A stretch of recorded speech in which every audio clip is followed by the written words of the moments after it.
Amy, welcome. Thank you so much for having me. Yeah, excited for our conversation.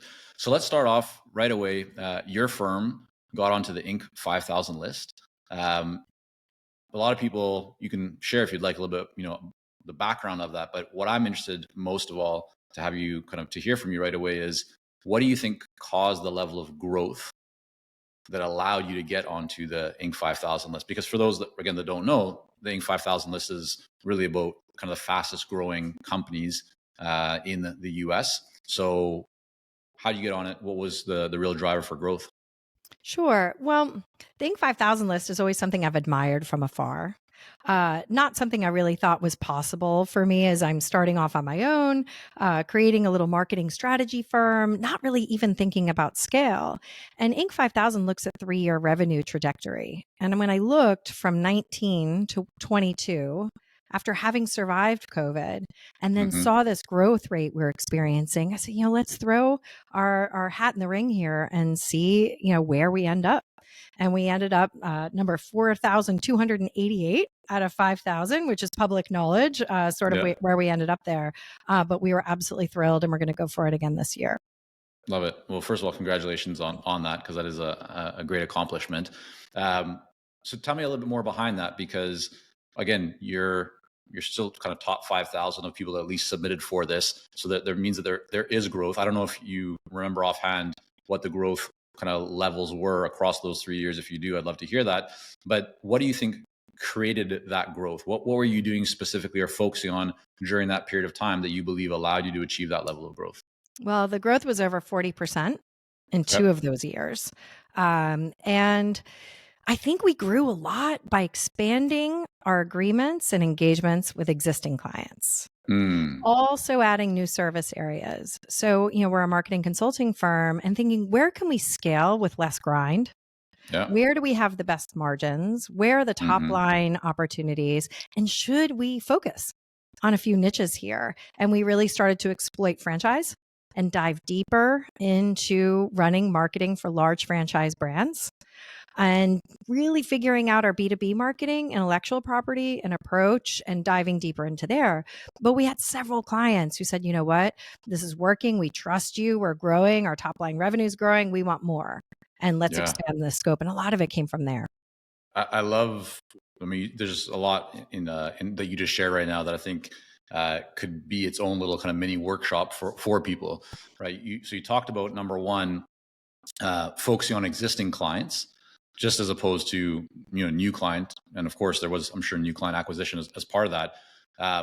Is that something that you feel you focus more on at that time, or like I guess what I'm getting at is, were you always thinking about this, or did something happen that kind of caused you to think, you know what, we should be focusing more on our existing clients as a way to actually grow the business?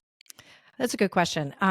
Because we're an outsourced marketing team versus a traditional agency model, we actually create more work for ourselves as the nature of what we do.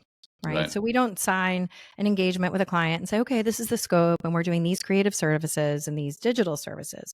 We are their outsourced CMO because we believe every company deserves a CMO, just not Hmm. necessarily full time due to budgets, but that Right. strategy needs to be in there. So we are constantly as a team ideating and always looking for Hmm. new opportunities and always looking to drive revenue and drive growth. And by the nature of that and presenting that to clients, I guess you could call it an upsell, but it's not sort of it's just built into the nature Right. of how we work for sure. And when you say so, acting kind of as a fractional CMO, right, chief marketing officer, that typically, right, is much more on the strategy side, not so much on the tactical, actually doing the work. Does your firm do the actual work as well for clients, or how does that actually get done then? We do. We say often that we are outsourced CMOs and strategists who own our own creative services agency in house. Hmm. So I spent the first 25 years of my career as a client side marketer.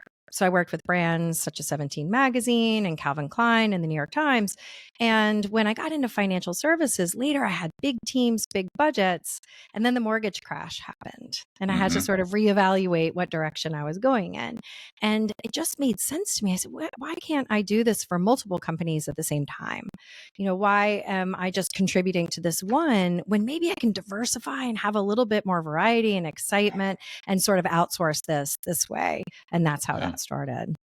Can you give an example? I mean, you talked about going in and finding ways to expand the value that you're providing to clients, or you also mentioned adding more services, which is interesting because in the early stages of any kind of consulting professional services business, typically real growth comes from having fewer services and doing them really well. But as you get to that scale level, right, and you're moving up and looking for ways to grow, and in this case, you now have 20 full-time people. So you have the kind of infrastructure or resources to do that. Right, then it makes sense to look at adding more. But walk us through maybe one example of how did you find additional value for a client? How did you start thinking about adding on an additional service? What did that look like? Sure. So we typically do a lot of B2B, and I mentioned franchise. As Yep. part of that, we did not do local store marketing or LSM in the franchise space. My business partner, who I co founded the company with, actually started his first agency in that space. And Mm. it's a grind, right? He worked with Orange Theory from locations 1 to 300 and new franchisees and getting them new leads and memberships prior to opening. And it's really intense. And so we always sort of stayed away from that side of the business and focused on franchisor strategy. How are we going to grow this network from 10 franchisees to 100? Hmm. And then we started the more franchisor work we started doing. They really trusted us to be doing the local store marketing as well. And so we had always sort of outsourced to 2 or 3 different independent digital folks that we trusted, were on our roster for 3 years. And then we said, you know what? Our clients really want this from us. They really trust us with this. And we need to bring that team in house and build it from the ground up. So Mm. digital is an area that we could very comfortably outsource for a long time with key partners. And Right. now we have built the function in. And it's a different process, Michael. It's a different process, different sort of set of values, different financial model than Sure. everything that we do on a retainer basis. And so we really, really had to think through sort of how does this work together? So Yeah, I mean, no, I love that point because that's actually was kind of what was on my mind in terms of follow-up question. Is like, is there a model that you used, or what did you need to consider before doing that? Because I think a lot of people that are listening, may be in a similar position either now or in the near future, where they see an additional service or product that they could potentially start offering to the market, but there's risks involved because you have something that is likely already working. And so to shift your energy and focus to something else, especially if it requires a lot of resources to support it, right? It's a decision that you need to really think through. So any tips you would have for somebody who might be at that place where they're considering offering a new product or service, what should they maybe be kind of considering or looking at? well, I think you need to look at the financial model, the process, and if it's sort of adjacent and not too far off from what you're already doing. Because, Mm, in a bigger corporate world, spin-offs happen when the values, the resources, the processes don't align. And they say, you know what, we're going to spin this part of the business off. So you don't sure. want to start something that would sort of be considered as a spin-off from the beginning. But the process is really important. I mean, I think that's part of the intellectual property that consultants have is Hmm. really what process, what's the product market fit, what are you delivering? But that process piece is really critical for us all to look at. Yeah, a great advice. All right, so you talked about. I want to ask you about kind of how you went about building your team of now 20 full-time people. But before we get there, you touched on or mentioned this focus around kind of franchises and making that a big part of the business. It sounds like it didn't start off that way, and so I'd love to hear how you got to that place where it became apparent that you should really focus more on that. And I bring this up because this we probably see as being one of the biggest challenges that consultants have, especially when they're earlier stage, right? They're bringing a lot of experience, expertise. They could help a lot of different types of people, different industries. So narrowing in becomes challenging. But even for those that have been in business for quite some time and are successful, you often kind of, do an inventory of all their clients and projects and profitability. And you usually start to see that certain ones are performing a lot better than others. And so they can also benefit from doing this, even though people tend to kind of hesitate to narrow in and focus. So how did you get to that place? Can you kind of share a bit of that journey and what you went through to get there? Sure. So in the beginning, we took everything. you know, we, we didn't really feel that we had a choice. We Right. have some clients we call COVID clients that we took for the cash flow, knowing that the profitability was going to be challenging. There are clients that we didn't think that we had a good fit because we didn't think that we could go deep enough. But we took them because of the cash flow and our desire to grow. Right. So that, at the beginning, I think you have to go wide, you know. As we started to go along and started to grow the business, it became very apparent. Can we pause? Can we pause for a second? Yeah. Give me one sec here. All right, Amy, we're back after a little technical sound issue there. I think we're all good. So the question that I'd love to hear your thoughts on. You mentioned about the focus on franchises, and early on, that's right, not typically where people find themselves with that level of clarity or focus. They take on a lot of different types of business. But I'm interested to know how you got to that place and really deciding to narrow in and focus on franchise business specifically. Sure. So in the beginning, we took a little bit of everything. We had to go broad. We were figuring out our model too. So we were thinking initially we would have a large volume of clients at a smaller retainer number. And then we would mitigate client concentration risk, things like that. Then we ended up getting an introduction because almost all of our business was referral based in the beginning. We did not do any inbound. I had been in the business for a long time, my business partner, and people called when they found out what we were doing. We ended up with a client that had 50 locations and found Mm, really early on that they needed a system that they needed to develop for marketing and marketing support. And so we figured out from the ground up what that complete system looked like.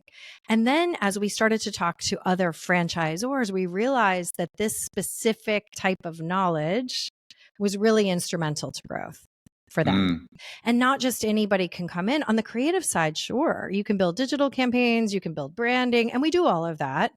But it's the actual sort of strategy that goes into a nuanced franchise network.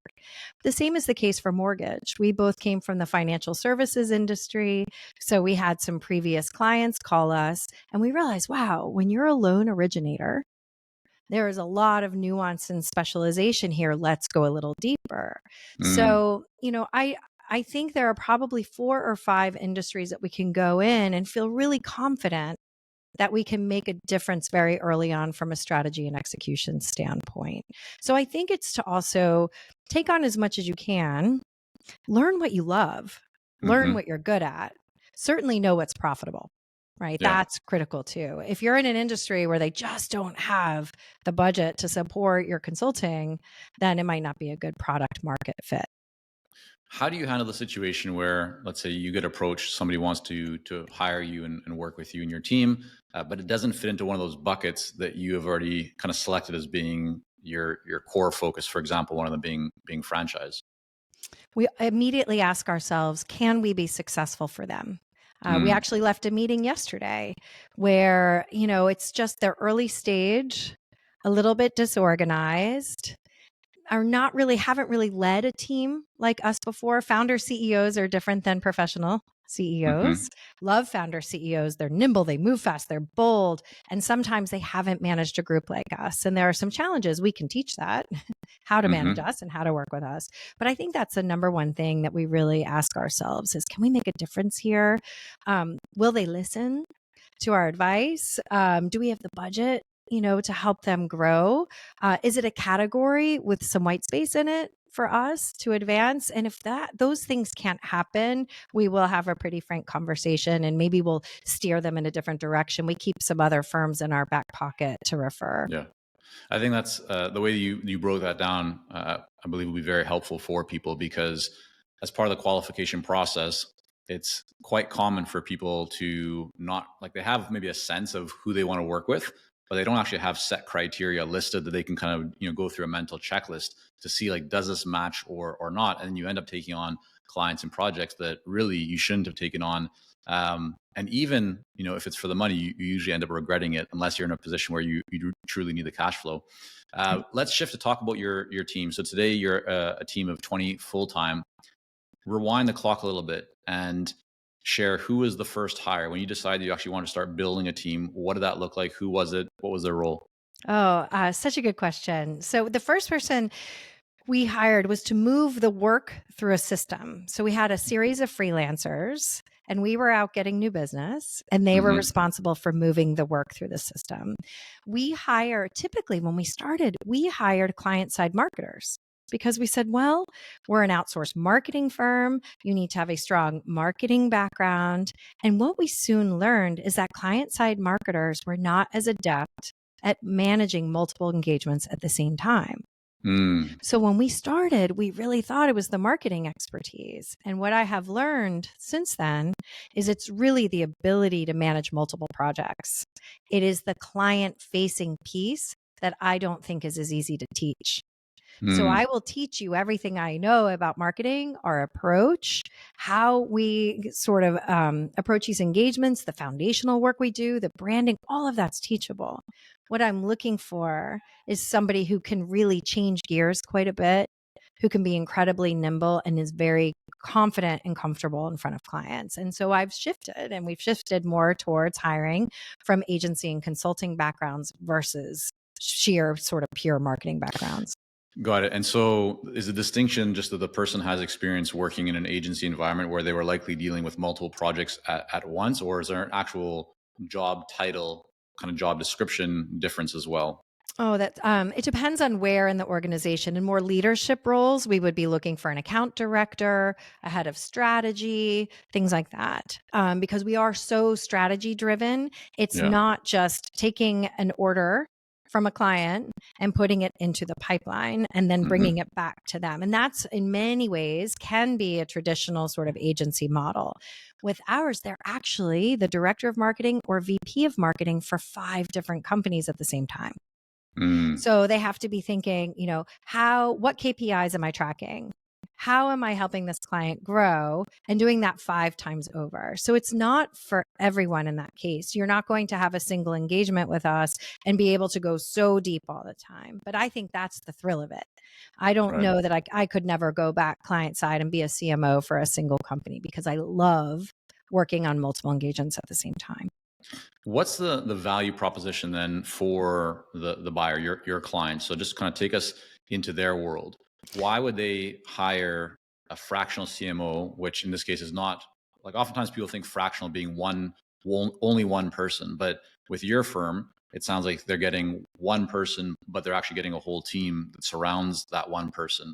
Why why would they do that as opposed to what, I'd say probably still most firms do, which is they're going to go and look for and hire the full-time in-house CMO. What's the value prop there? How do you position that? What does that kind of conversation look like? Well, companies of a certain size can afford a full-time CMO and in-house marketing team. But Hmm. there's this middle market that exists where a full-time CMO is not affordable and actually not needed because you can do strategy on an annual, quarterly, half-year basis and have that in place. And it's also a huge commitment, not only financially, but to find the right person to lead your marketing efforts. Hmm. Typically, CMOs are leaders of people, leaders of strategy, but not doers. So then Hmm. you need to bring your team of doers in. In this digital first environment, there are so many skill sets that need to be covered. And then you don't necessarily need those skill sets full time. Mm. So it is much more cost effective to hire a fractional marketing team. It is advantageous to hire a CMO fractionally to help you get your strategy set and get everything on course. So we go into large franchise companies, large B2B companies. There may be one person, and that person is so strapped and they can't cover everything.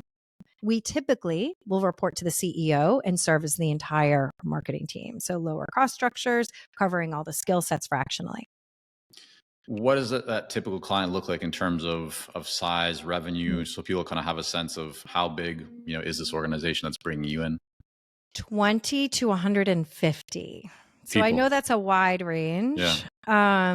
We're not an early stage firm. Typically, they could use maybe a super small agency or set of freelancers in an emerging stage.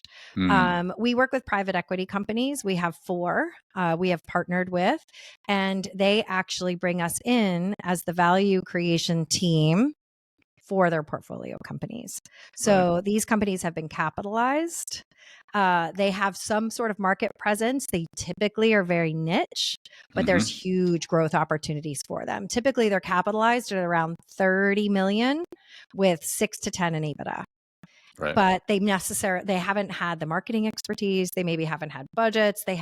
We were just brought in as the outsourced CMOs for a home improvements company, for example. So we're running RFPs for SEO firms, things like that, getting all of their reporting set up, Hmm. making recommendations for brand.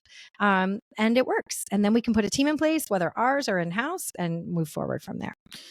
All right. So I want to come back to the PE firm because to me that's there's a lot to talk about there. Before you do that, though, um, take me back to you said there's a cost kind of savings, or right. That's one of the value adds that you bring, as opposed to bringing on a full-time CMO and maybe building a team around that person.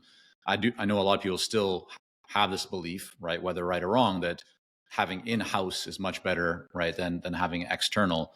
Clearly there's a lot of value in your case to going the other direction. What does actual cost savings look like? I mean, compared to, let's say, bringing on a full-time CMO and maybe some team around them, how much different is that going to be by engaging your team?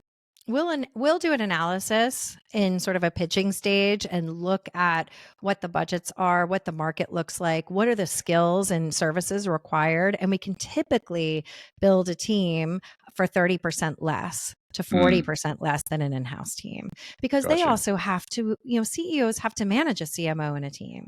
And if they Sure. don't go deep in digital, it is very difficult for them to really assess, they can understand customer acquisition costs and tactics, but when you start to get into basis points of performance per area of digital, it's really hard to optimize that. And unless your CMO can sort of manage that and get that done for you at all times, I think there's less risk because you can move on. If you outsource it, if it's not working, it's a huge commitment to bring a senior level person in like that. That makes sense. All right. So before we start talking about some marketing and private equity stuff, I got to know about the name Wild Coffee. Where does this come from? Wild coffee is actually a plant native to South Florida, a long way from you.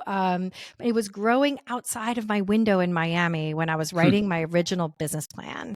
And it's a native plant. I wouldn't call it a weed.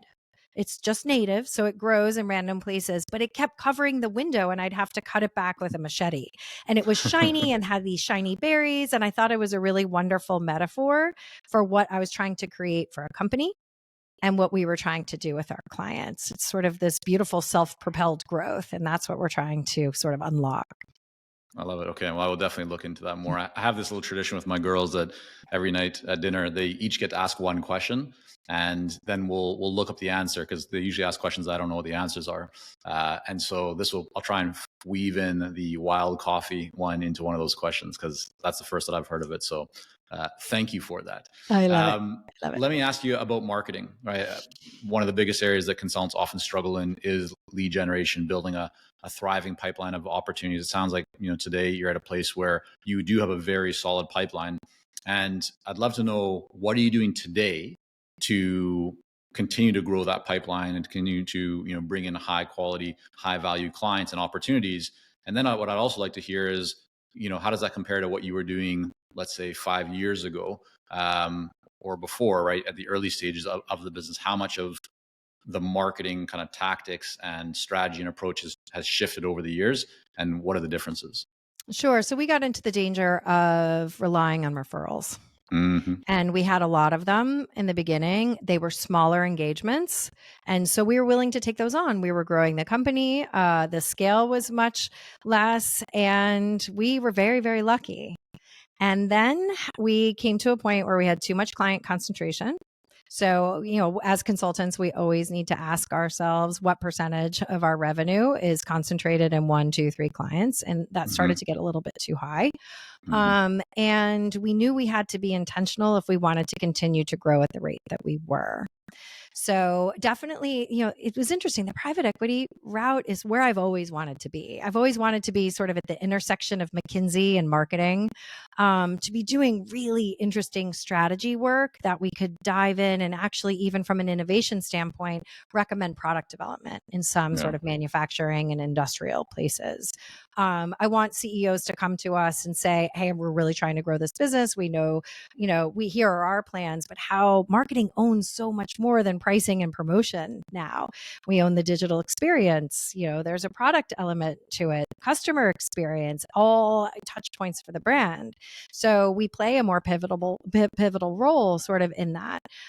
So I definitely went and looked at scales and strategic partnerships.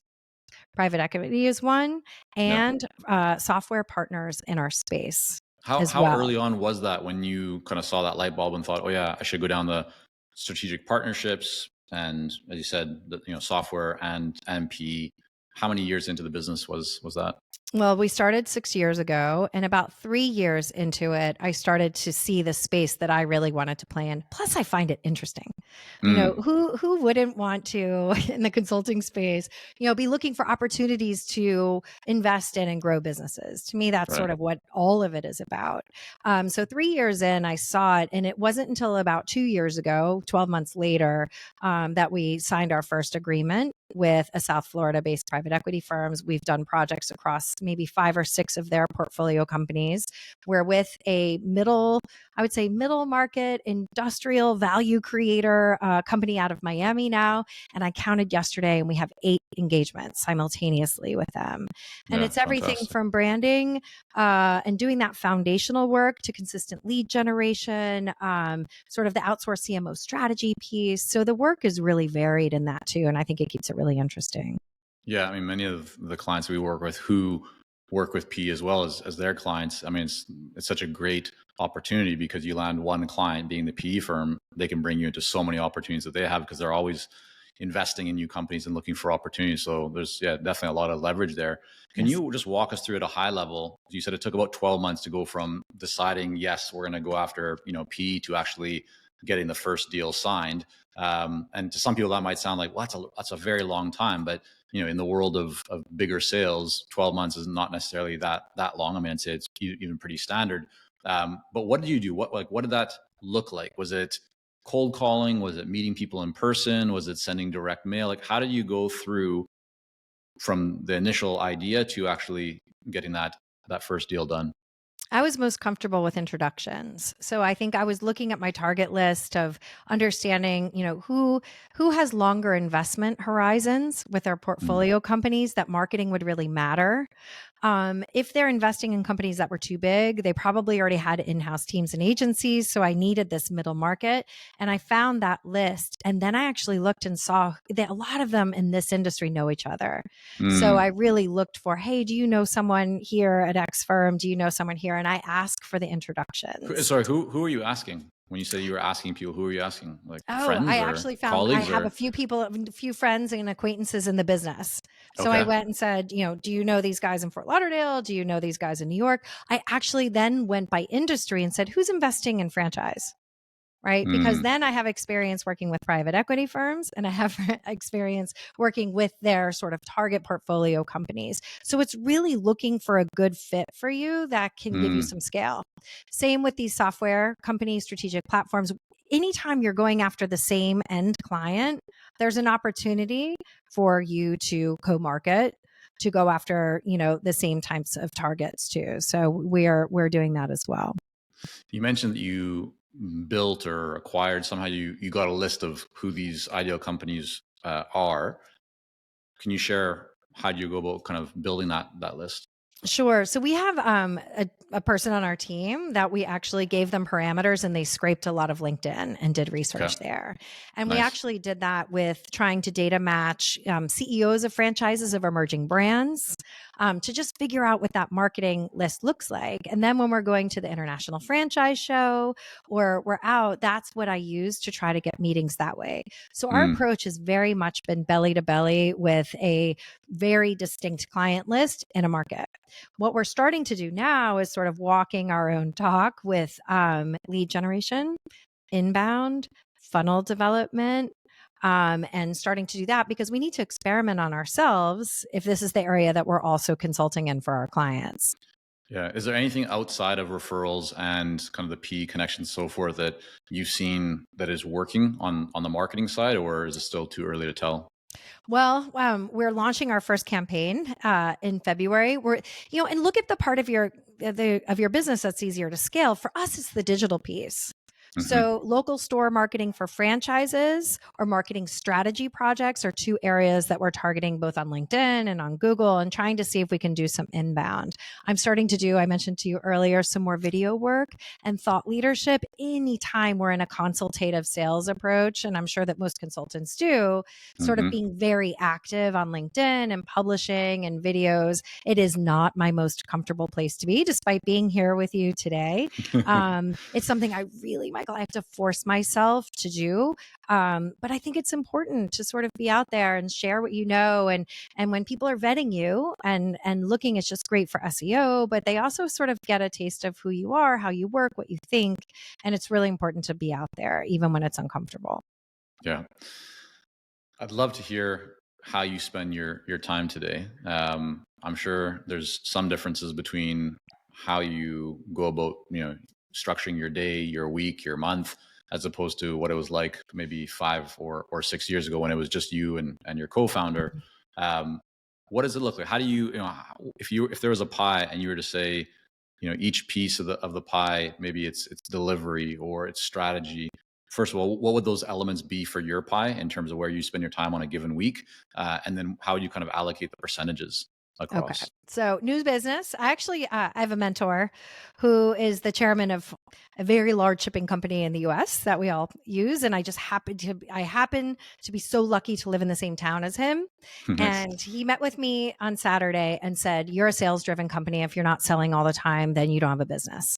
Mm, And it was just a very good reminder. So business development is a major part of that. Running the business and looking at our metrics, our numbers, our financials is another major piece. We're selling mm, time, right? What is our inventory of time? How much do I have left to sell? How much have we billed? What is an acceptable non-billable percentage? What is our average hourly rate? What is our revenue per employee? What is out in terms of scopes, in terms of new business? What's coming in? And then when are we going to be able to execute on that? So that's sorry another to major interrupt, piece. Amy. Go. How often do you review those metrics? So it sounds like you probably have a dashboard that you've built or some Yes. way to kind of track all that. How often do you personally look at that data? I look at billable data daily. Okay. So every day, I know how much the team has billed. I know every week, and I know by client how much we have expended towards our agreement. So we use project management software that helps us understand sort of the health and the status of every project that we have. So if there are 100 hours that we've committed to in a month, by 10 business days into the month, I can see if it's at 50% or 90% if we're running hot. Because then there's some corrective action that we need to take, right? The Yeah. team will usually come to us and say, hey, I'm running a little hot here. I'm going to prioritize this. I've talked to the client about pushing it into the next month. And that's how we try to run that there. But as far as time, I think it needs to be daily because it's almost as though, and the team understands us. It's as though you're working in a store and you're handing product over the counter and not charging for it. That's our commodity, is our time, our wisdom, and our creative output. So we keep pretty tight handles on those. Okay, so business development, and then looking at the metrics and staying on top of that. Is there anything else that goes into your pie? Are you involved in delivery at all anymore, Yes. or anything else? Yeah. So we've actually tried to really divide and conquer and not overlap. I think when you have a co-founder, well, especially with mine, I've known my business partner for 20 years. We've had this venture for 6. I think we had some like weird business codependency because we were going everywhere together in a lot of cases. And we said, we really need to distinguish who is the visionary and who's the integrator in this business. Mm-hmm. And so I am out doing new business, and I'm responsible for the quality of the work and our approach to the work from a creative and marketing standpoint. So this is our intellectual property. This is how we do this. This is the quality of the creative and the strategy. This is the product that we are delivering to clients. And he ensures that everything is moving through and being delivered on time and according to agreements. So that division for co-founders, I think, is really hard when you have a long-term relationship with someone, and we really had to separate ourselves. And that's this year, Michael. That wasn't 3 years Right. ago. I Yeah. think we're just so used to being together all the time and working in that way that it makes sense. And I think it's worked really well for the team. I think your team needs think that distinguished as well. Yeah, no, I think it's a great point to bring up. So my co-founder is my cousin, Sam, and we've been building this business together for about 14, 15 years, and then multiple other businesses in the past that we've gone through. So we've had that experience of just seeing the overlap and then going, well, we're very similar in many ways. We're also very different in many ways. Let's lean into those differences where we can each create a lot of value. And but the coordination with the team is a really important point, because at times it'd be like, I'll say something to the team and then Sam will say something different to the team. It's like, well, what's actually going on here? Let's stay in our lane. Let's be very clear about what our roles are, and all of that, so that we don't cross signals and create confusion for others on the team. So it's a great reminder. Yeah, organizational clarity is very key. We use EOS, Entrepreneurial Operating System, to run the business. I'm sure a lot of people do. It has been instrumental to our scaling the business. There are a couple reasons for that. You need meeting cadences. You need planning cadences, short term, long term. And I think it's really important to dig into issues. I mean, I have clients, we actually sit in the C-suite for multiple clients. So for 2 years, I was in the executive meeting of a large client of ours. And the weekly meeting was people round robin of updates. And updates are not working. There are other ways to share information other than a weekly meeting with executives. It is time to dig into issues, ideas, topics, and have those discussions. And I think that you're not moving a business forward unless you're ideating and solving.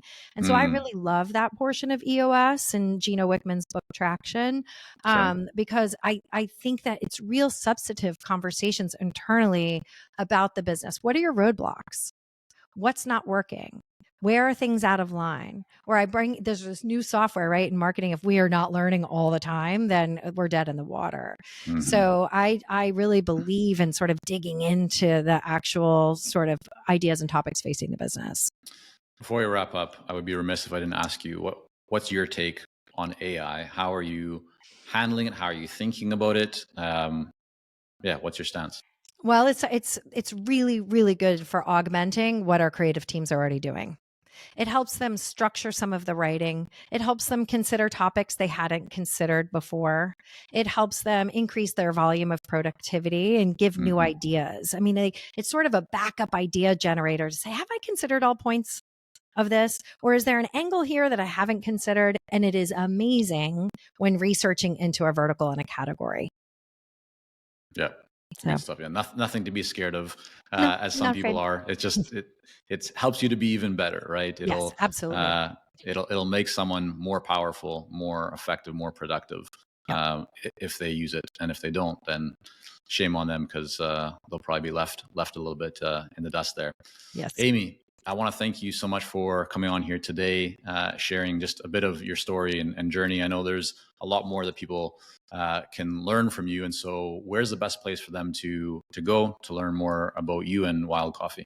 Great. So, Wild Coffee Marketing, we have a bunch of case studies up there actually to see sort of what the challenges and solutions were, how we address that. And we actually do consultations for business leaders looking to understand what the marketing opportunities for their business are, what we think about the brand, what they could be doing from a lead generation and growth standpoint. So we enable people to schedule those, and those are actually with me. And I love them. It's the part of the business that sort of keeps things fresh and keeps us on our toes and thinking. So we love to do those for people looking for help. All right. We will link all up in the show notes. Again, thanks so much for coming on. Thanks so much for having me.